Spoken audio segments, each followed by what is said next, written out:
Dr. Joel, the author of the best-selling Reader's Digest book, The Whole Heart Solution, is a native Detroit cardiologist, passionate about preventing 1 million heart attacks in the next 2 years.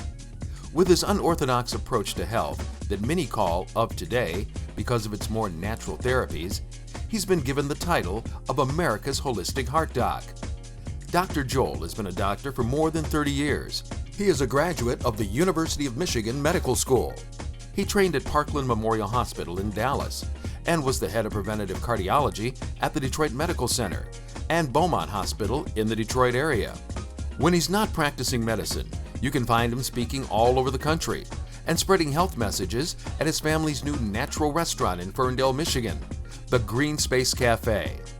In order to lay the groundwork for his campaign to prevent 1 million heart attacks, Dr. Joel has written a book called Dead Execs Don't Get Bonuses, which is #1 on Amazon in the US, Canada, and Australia.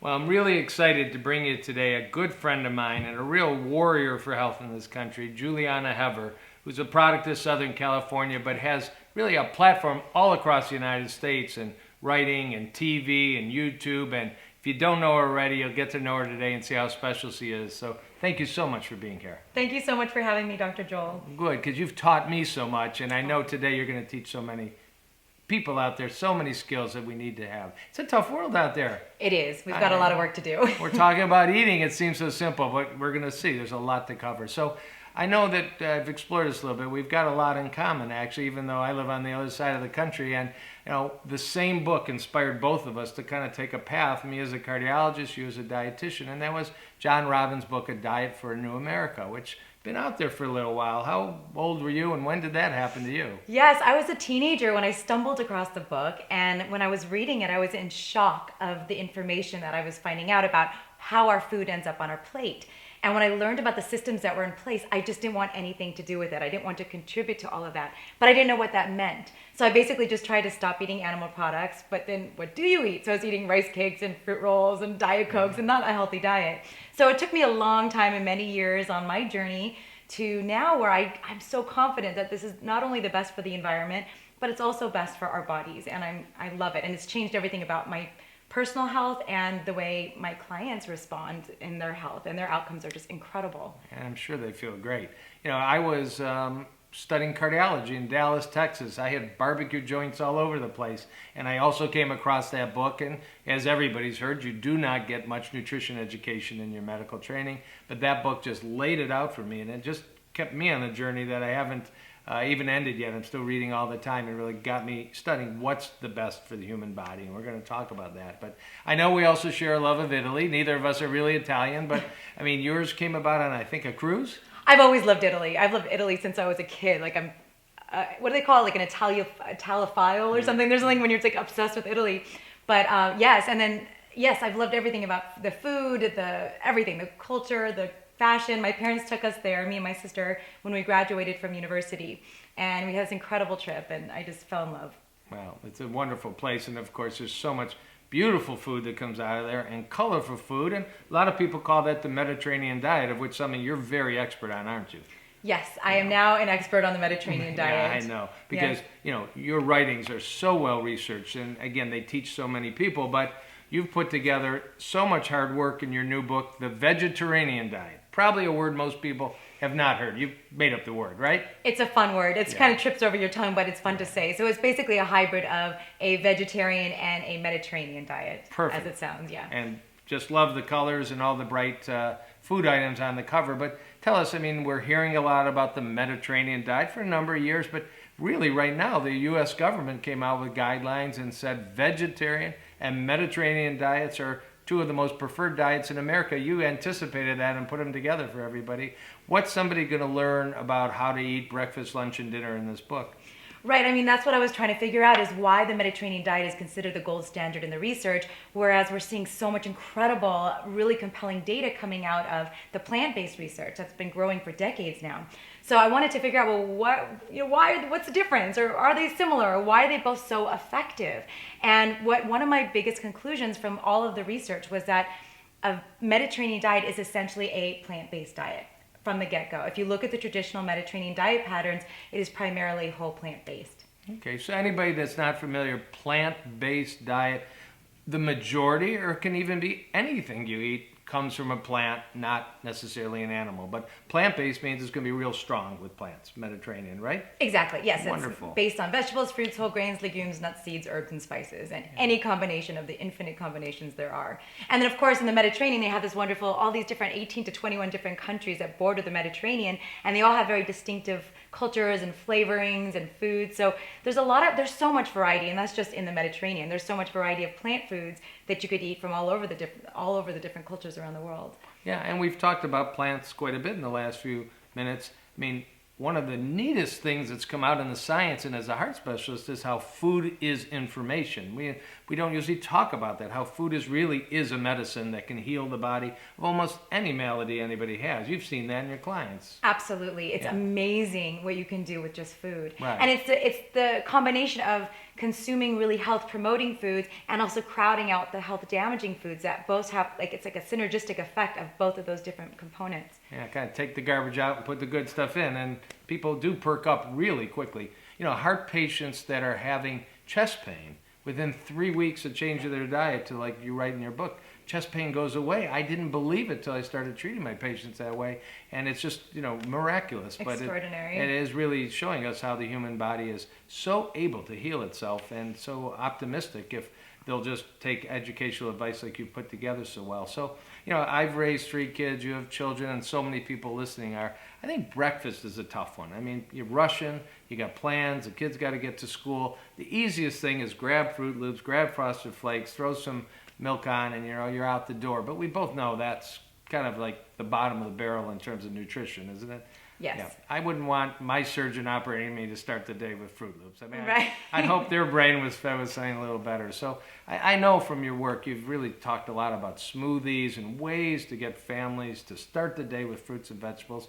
You've done some nice YouTubes. Is that what you do in your own home? I do. I mean, the number one thing that people do not do is eat enough fruits and vegetables, and those are the most important food groups that we have. So I have very picky kids. They're little, and it's very hard for me to get them to eat vegetables, but they will eat drink a green smoothie. So I can get in a little bit of greens, a little bit or a lot of fruit. They love fruit, and it's a great way to start the day with already ahead of the game. Well, that's great. And my middle son was the beige kid. Never ate a Yes. fruit and vegetable, although now he's awesome at it. And smoothies really helped us get him in that direction. So would you honor us to go into the kitchen and maybe we'll make a smoothie together? Absolutely. Well, let's do that. Come on with me. Okay. I'm really excited to have you show us and everybody watching how they can start the day with some really healthy nutrition, right? Oh yeah, this is nutrition in a cup. So why don't you take it over? We've got some baby kale, some fruits, we've got some spinach over here and a few other things. You go for it. You're the queen of smoothies. All right, Dr. Joel, I'm on it. I always love to say that let thy greens be thy medicine and thy medicine be thy greens because they are so incredibly healthy, I love right? that. So we will start with our greens because I like to put them in the bottom, make sure we get plenty in. Do you like a lot of greens in your smoothie? And if you showed a kid this, they would never go for it. You have to hide it. Yeah, you put that in and you show them how to put the fruit in. Keep this video away from your children. Yeah, I don't really show them the green. I kind of sneak it in.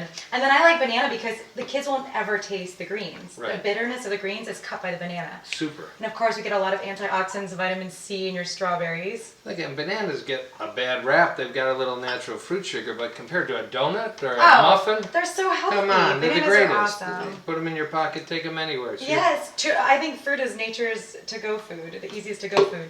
So what do we got here? Some chia seeds. Now these are like power seeds. They're so chock full of omega-3 fatty acids, which are good. We need plant-based omega-3 fatty acids. They're essential fats, Right. and they're good for heart health, as you well know, and they're good for all sorts of things. Right, and everybody thinks omega-3 in fish, but actually it comes from plants. Fish just happen to eat it. So go ahead. Exactly, and Put as much in as you think. This is a toxin-free source, right? Because the fish have the toxins in it. Whoops, that's a little bit much. Well, it'll be kind of gummy, and it adds a little nice texture to it. So It's going it's to go kind of right fun. to the kids' brains. It's perfect. It is. We like that. Let's power it up with some liquid. Some plant milk. Yes, I like plant milk because it makes it really creamy.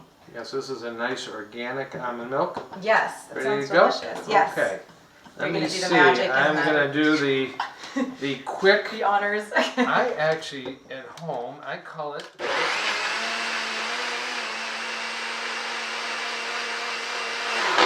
That should be enough. That didn't take long at all, did it? Nope.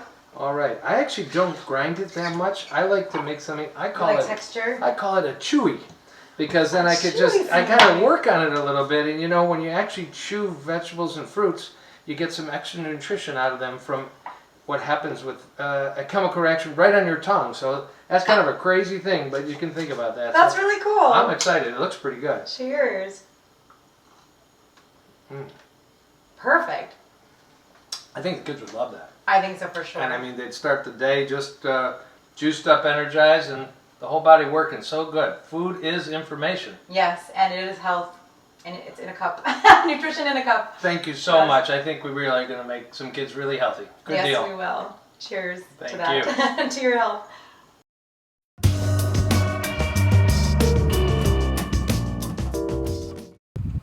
Hi, Dr. Joel, America's Holistic Heart Doc. I'm really excited because we're going to do a pantry raid. Vera doesn't know. We're going to go in, we're going to see what she's got good, what she's got bad, and I'm going to teach her a little bit how to keep that healthy heart. So come with me, let's go see. She's going to be surprised.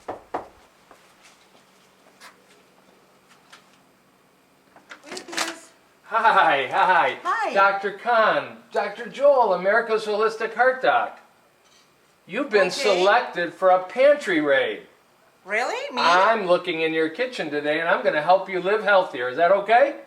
Oh, okay. Hey, let's Come go on in. see. Come on. All right. All right, this is fun. I'm kind of petrified, you know.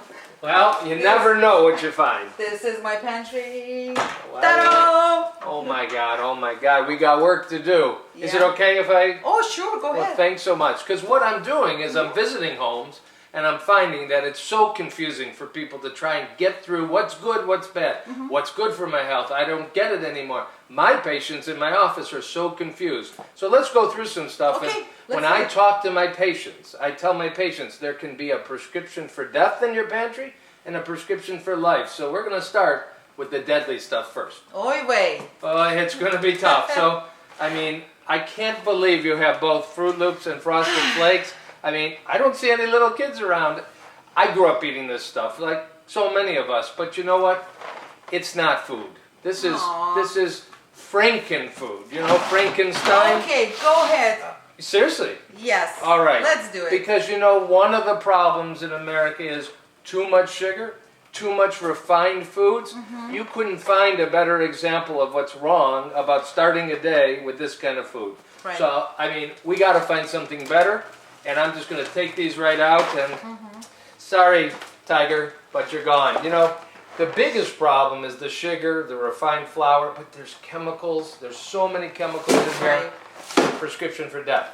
All right? Oh my God. Uh-oh. Thank you, Uh-oh. Doc. I'm looking more. I'm looking more. Where did you get these? I bet you can't eat just one, can you? No, it's addicting. It's Oh, addicting. my. You know why? There's chemists that sit in the lab. They put the right amount of sugar, salt, and oil. They're food chemists. So you can't stop. They know you can't stop. They know that it's addictive. And I mean, this is so far from potatoes, but it's just making me hurt. You know, you probably heard about the topic of organic and non-organic, GMO, genetically modified. Yes. What concerns me here mostly is the oil and the salt, but the oil is clearly likely genetically modified. We don't know what that does, but I would strongly advise you we put this in prescription for death. All right. And it doesn't look like it gets much better in here.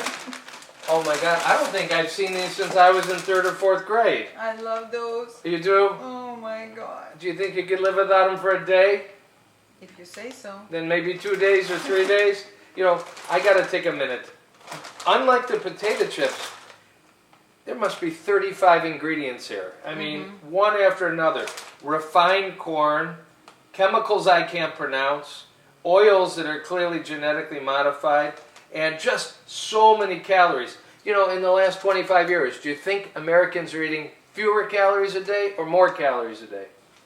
More. You know how many more? 600 more calories a day on average. It's no mystery why we're a bigger country and a bigger population, and my patients are so overweight and they're suffering from it. Obese. This has got to go. It's got to go. So what else, Doc? Well, it's going to get tough. Are you okay?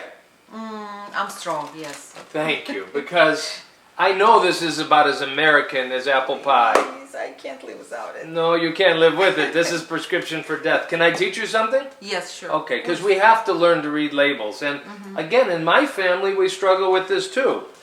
I want you to read right here. What's a serving size? I can't see. 12 ounces.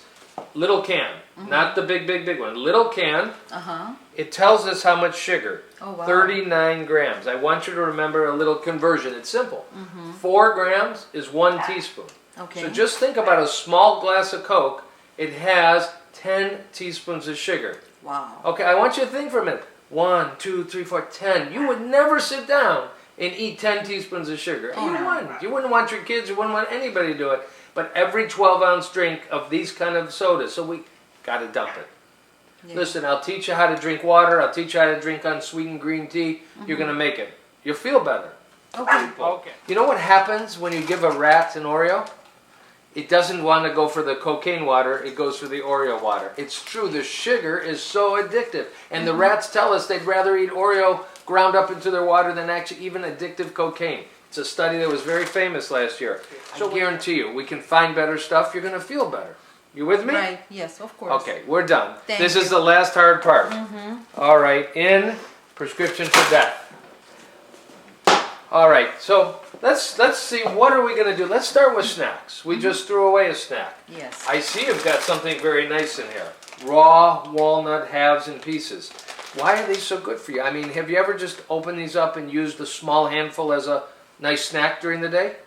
Yes, once in a while. Yeah, I like to do that. And you know what? What I want you to know is there's something very special in walnuts called omega-3. You hear about it, you think immediately a piece of fish. Turns out it actually comes from nature, and walnuts is one of the best places to get it. And you can actually improve your life. Your brain will feel better, you'll have more energy, and it's been studied in women that if you eat a small amount of nuts every day, you may live longer. I think this is a prescription for life, don't It's you? good for skin, right? It's very good for skin. And you've got a few other nice things. We just got to get these open and get you eating them. Yes. This is something that as a child, we called it a chia pet. It was a little bush that grew in the kitchen, but now we know that eating chia seeds, you can read right there, it gives a ton of omega-3 and fiber. Fiber is magical. You know what? Fiber is only found in fruits and vegetables, nuts and seeds. Ground flaxseed. Not exactly a nut. This is something you're going to add on to, again, a salad, a bowl of oatmeal. I put it in my smoothies. That is a wonderful thing to do in the morning. And why so good? Again, the more fiber, the more omega-3. Plants and seeds and nuts are full of vitamins. And again, people aren't getting enough of these. So I have all my patients look to add about 2 tablespoons a day of ground flax. That's quite a bit. But that'll give them all the omega-3 they need in a day. Now, if you want a piece of fish, I'm perfectly okay with that. But to know that you started the day in your smoothie with everything you need, that's really good. Yay! Yeah, you're doing good, really. Thank you. And I'm really happy to see this. Steel-cut organic oats. And the picture's right there. What a wonderful.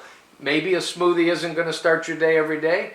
Or maybe it's a little later at night and you want a snack, but you know you shouldn't be going for some of the other stuff that ended up in the trash. Yes.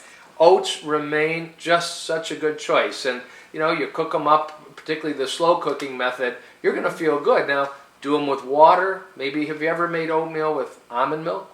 Yes. Okay, a wonderful choice if there's no nut allergies, rice milk if there's any nut allergies. We're talking about tremendous fiber. You'll lower your cholesterol. So you've got a winner here. This is a prescription for life for sure. Great. So I see one other really nice choice.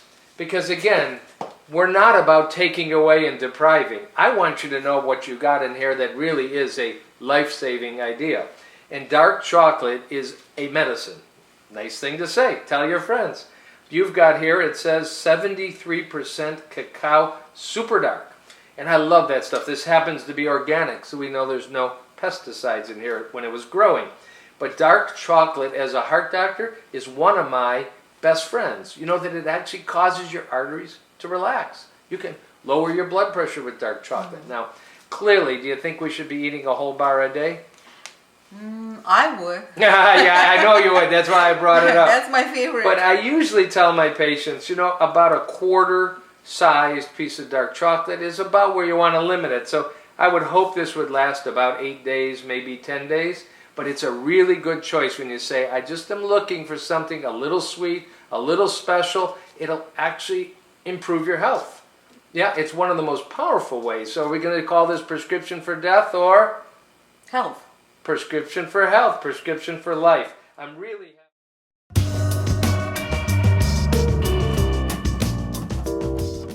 We've got just a tremendous person here with us today, and I'm really excited. I've had some time with Keosha Williams before. Keosha is a world-class dancer. She's danced with Beyonce, Rihanna, Miley.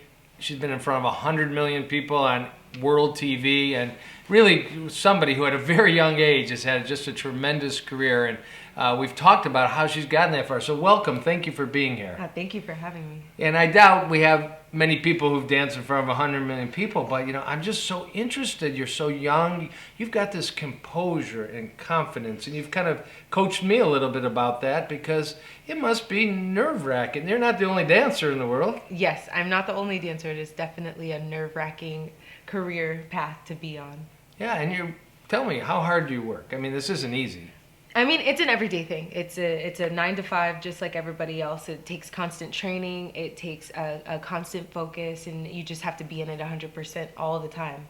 Wow, but you're really making it. I mean, everybody's so proud of you, and I've seen you dance, and it's incredible. But, I mean, so, you're going to a competition, you're trying to try out for one of these, like, really superstar spots. I mean, what's it to you mentally? I'm always interested when I talk to my patients. They've got stress in their life, they got deadlines, they got business, things going on, they got family things going on. How are they going to get through it without just falling apart, blowing up, and harming their health? So what's kind of, you're in that setting, maybe they're just about to call your name to audition. What's going on in that very experienced head of yours?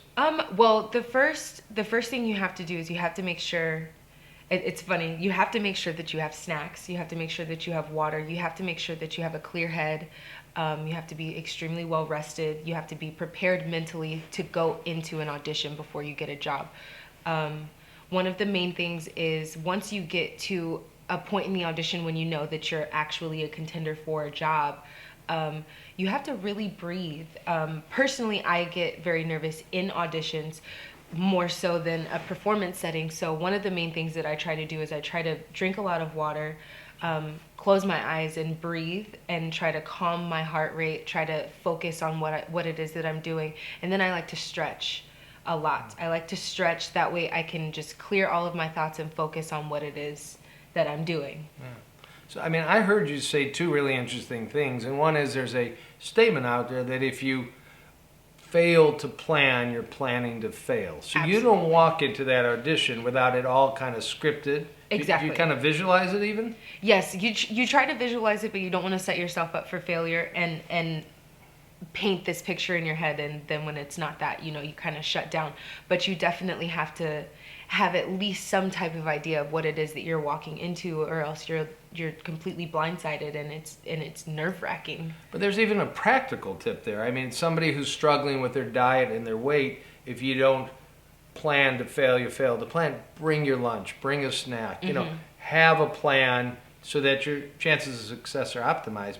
And then the breath work, whether you call it yoga, whether you call it meditation, Tai Chi, or an experienced dancer who's just going into a tough competition, the breath controls the nervous system, and it can really smooth out that fight or flight, heart racing, sweaty, Exactly. lose control. Exactly. And, it comes back to the breath. And, you taught me that when we talked before. And Yes. then you Taking taught me a control. little bit about that power between your shoulder blades. You taught me how to walk with power. And Yes. I was Yes, wondering, I did. maybe we'll show everybody that again, because since you've taught me that, I've really felt that you added something to my day-to-day and a consciousness, an awareness. Yes. Hot word right now is a mindfulness about something as simple as stepping foot after foot. So can we do that again?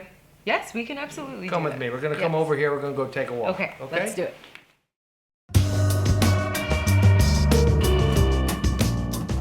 Hi, Dr. Joel, America's Holistic Heart Doc, with a 1-minute health tip that's so confusing but really simple. You know, we're thirsty, and you're maybe at a gas station, a vending machine, a grocery store. Everything's got a pretty label. Everything has a grandma, or it says honest, or it looks organic. You got to read the label. Really simple. 4 grams of sugar is 1 teaspoon of sugar. I've got a teaspoon of sugar here. So let's take a quick look. Over here, 6 teaspoons of sugar. That doesn't seem to be a real good choice for me. Would you pick up 6 teaspoons of sugar? This is 6 teaspoons of sugar. It's a little taller. You don't need the sugar. 5 teaspoons of sugar. And this one just really surprises me. Green tea with honey, 6 teaspoons of sugar again. And what's right next to it? Don't they look pretty similar? This one is the unsweetened option. There is no sugar in it. There is no extra diabetes, heart disease, and cancer-causing material. Okay, one last tip. If you want it a little sweeter, buy a bottle like this. It's liquid stevia. I don't like the powder. Liquid is cleaner and more organic. Put a drop or 2 in a bottle like this. You've got the flavor you want. You don't have added sugar. You're leading a prescription for life, and you're smarter because you're starting to read labels. So you can do it, and here's the tips you need to get it done.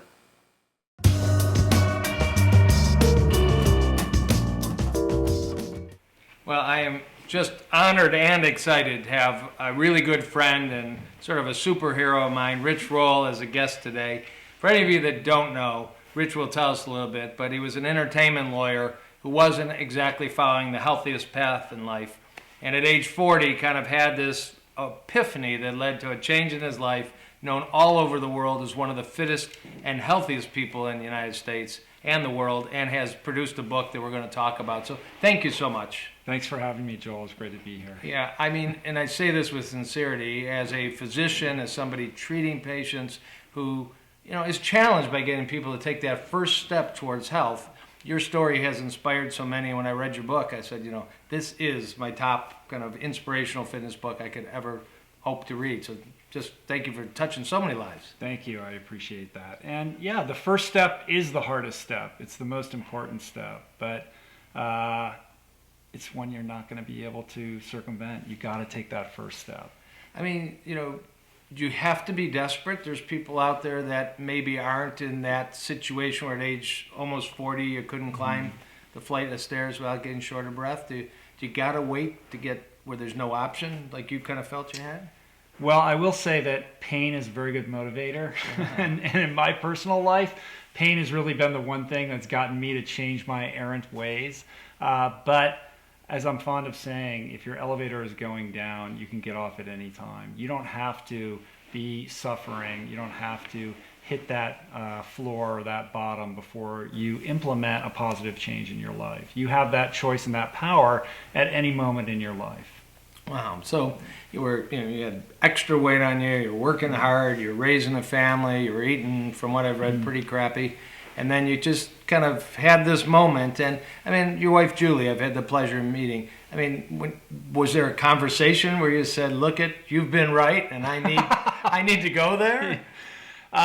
Yeah, well, sort of like that. I mean, for sure, I was subsisting on what I like to call the window diet. If you can drive your car up to a fine dining establishment and roll the window down and they hand you food through the window of your car, that's what you eat. And that's the way I was eating for many, many years, the better part of my adult life or my entire life. And I think that that's how a lot of Americans tend to eat, or, you know, spending most of their dollars eating fast food. And I had a health crisis. You know, it all kind of came to a head one night where I was felled by a simple flight of stairs. Halfway up a simple flight of stairs, I had to pause. I was winded. I was out of breath, sweat on my brow, buckled over. And I thought, I'm 39 years old. Am I having a heart attack? What is going on? And everything really snapped into focus for me that night. And I realized not only that I needed to change, but that I actually wanted to change. And that was the difference. My wife, certainly, to get back to your question, had been sort of kind of encouraging me, maybe you might want to look at your diet, because she's always been a much healthier person than me. but nothing worked. It's sort of that thing where when someone wants you to do something, then you're like, hey, hold on a second. So she finally let it go, and she's like, I love my husband exactly the way he is. He doesn't want to change the way he's eating or his lifestyle habits. That's fine. I still love him. And when that pressure valve was released, it kind of dawned on me like, oh, it's on me. Like, I have to take responsibility for my own health. And then it really made me think about the choices that I was making. And after that evening on the staircase, I was really kind of ready. I think you have to be ready. You have to want the change for yourself, not for somebody else. Yeah. There's so many profound lessons that you just taught. And, I see patients. I love my patients in the office. And you just want to get them to get to that point, and but you can't do it for them completely, and you have to really kind of wait or be gentle with them. So you've said something very profound, which is that mood follows action. And tell us a little bit about that, because mentally it came. What was the first step you did that next day or the first week? Right. I mean, first, I would say that you can't gift somebody willingness. Willingness has to be internally driven, right? It has to come from inside of yourself. And with respect to mood follows action, what I mean by that is if you're in a bad mood or you're not feeling good or you're depressed or whatever your emotional state is or your physical state is, the way to getting out of that is not by using your brain. You can't think your way out of your depressed state. You have to take action. Mood follows action. So if you're somebody who says, well, yeah, I like running, but I don't feel like it right now. I'm going to wait until I feel like running, and then I'll go running. That never works. You'll never get there. So you have to take the action irrespective of whatever mood or opinion you have about that. And then when you're on the other side of that action, then you realize, oh, I feel different now, right? So no one's gone out for a run and come back and said, boy, I really wish I hadn't done that. That's absolutely true. So, I mean, my understanding is the first few months, it was really kind of the food that became your vehicle for change, and we'll talk about fitness after. But for people that are listening, I mean, what's 2 or 3 pointers you'd say, something they can do to take that action? And we'll wait for the mood. Yeah. Well, the first thing is to understand that you cannot exercise your way out of a bad diet. It has to begin and end with what you put on your plate, what you put in your mouth. That is the key, the first step that you take towards taking better control of your health, like sort of seizing the reins of your wellness. And in terms of steps that you can take, that you can implement into your life, the first thing that I always tell people is get used to the idea of drinking a salad for breakfast, right? Instead of going for the waffles or the pancakes, get a blender, blend up some dark leafy greens and some fresh fruits and drink that, and you'll be amazed at how good that makes you feel. And I think what that does is it then gives people a taste of what feeling good can actually be, and they'll want more of that, and that will set them on their own journey. Wow, so drink a salad for breakfast. Drink a salad for breakfast. breakfast. We're talking about a smoothie that probably has a little bit of fruit in it to make it palatable, because for the beginner, a little more fruit, a little less greens, and then you might make that transition. Dark leafy greens should always be the base of any smoothie. I'm at a point now where like I can just go full greens, but most people, they're starting out, they need to cut the bitterness of the vegetables, whatever other vegetables you have, so a little fruit in there is not so bad. Just be careful about having a smoothie with too much fruit. Before you know it, you're looking at a calorie count that is up there with a McDonald's milkshake. So and most of those juices you're going to find in the grocery store are pasteurized, largely fruit, and really are just equivalent to candy bars in a bottle. So we're talking about making this at home, making it the way you want it. So you ended up writing this book that became a New York Times bestseller, Finding Ultra, a book that had great influence on me. I mean, this was already well into your journey, and a lot of the athleticism we'll explore in a bit. But, never written a book before? Never written a book before. That was my first book. Yeah, how did it go for you? Well, writing a book is it's like sort of like who's the Greek god, Sisyphus? You're pushing the rock up the hill and it's falling back down again. That's sort of what it feels like. But as a lawyer, I'm trained to write. I write every day, and when I was practicing law, and I certainly knew the story. It's the story of my life. But I think that really what I was trying to get at with the book was the heart of how do I say that? I have to strike that. I mean, what I would say is, let me back up. Sorry about that. You know, Joel, I'm not a professional athlete. I've never won a world championship in triathlon or any other sport. And so when I sat down to write this book, the first question I asked myself is, why would somebody be interested in my story?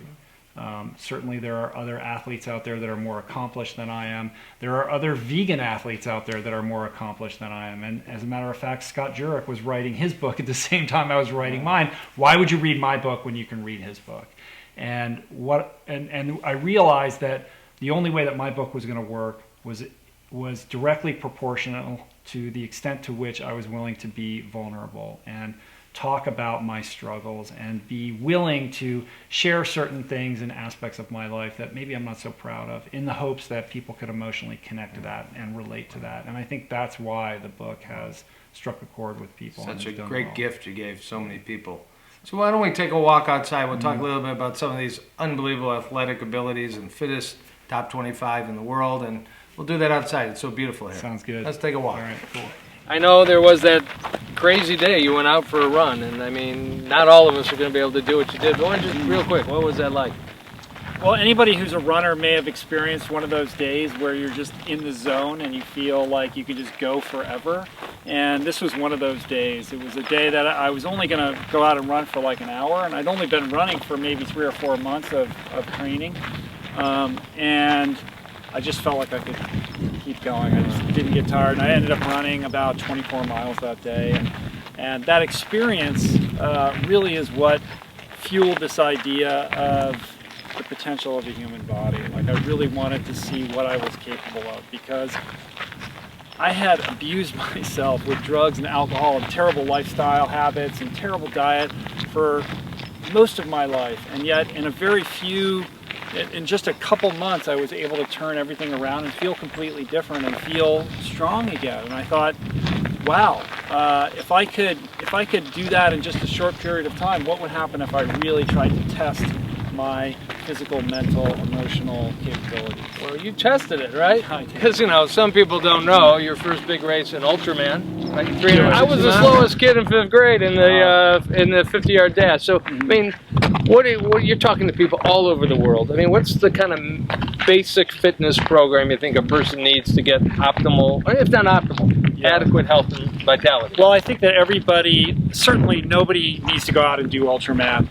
But I do think that everybody needs to get out and move their bodies. And preferably that should be in a way that you enjoy. I'm fascinated by data that you can drop your risk of a heart attack 85% by consistent walking 30 to 40 minutes a day. And if you want to do more, great, but that's, to me, kind of ground zero everybody should be doing, if you can. Everybody should be doing that, especially when you look at the statistics around heart disease right now and the dire kind of situation that we're in with respect to this healthcare crisis that we're weathering at the moment. Nobody has any excuse not to walk. We all need to be doing it.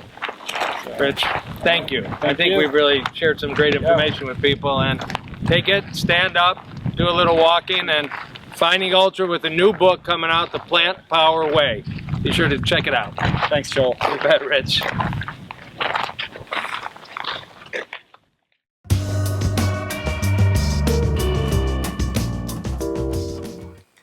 Hey, how about a 1-minute prescription for life? You're in a vending machine, you're in an airport, you're just hungry and you need a snack. It's overwhelming how many choices there are, so I put together some. I just love when we get the reminder, only 90 calories, but please be a little smarter. You flip it over, this little puppy has corn syrup, rice syrup, corn syrup, sugar, fructose, and honey. This is basically a payday bar. It looks a little healthier. It only has 90 calories. It's not going to make you feel better and make your health any better.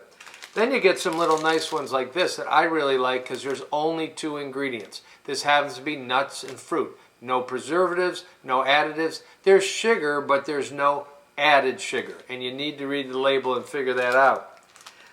Some of you do follow instructions to avoid genetically modified foods, and it says right here that this combination of dark chocolate, nuts, and some flavorings is non-genetically modified. It might appeal to you. And if you're really looking for something that's going to boost your energy, this is a really good brand. It has nuts and seeds and fruit. It's organic. It's non-genetically modified. I like things like this, but beware, this is a calorie bomb and should be a rare treat. So at the end of the day, bring yourself a banana. Get something that nature made that's basically perfect. It's got fiber. It's got minerals. Do you see a food label on this? Because you know it's healthy. So that's the tip for today. Read labels. Don't be sucked into the 90-calorie idea, and go for fruit or vegetables whenever you can. We've had an opportunity today to talk to some incredible people. I think we've learned some tips how everybody can vitalize their life and gain some energy and be optimistic for the future. I'd like to leave you with one Indian proverb which says, "A person with health has 1,000 dreams, and a person without health has only one." I hope we've helped you today to reach your dreams through better health. Have a great day.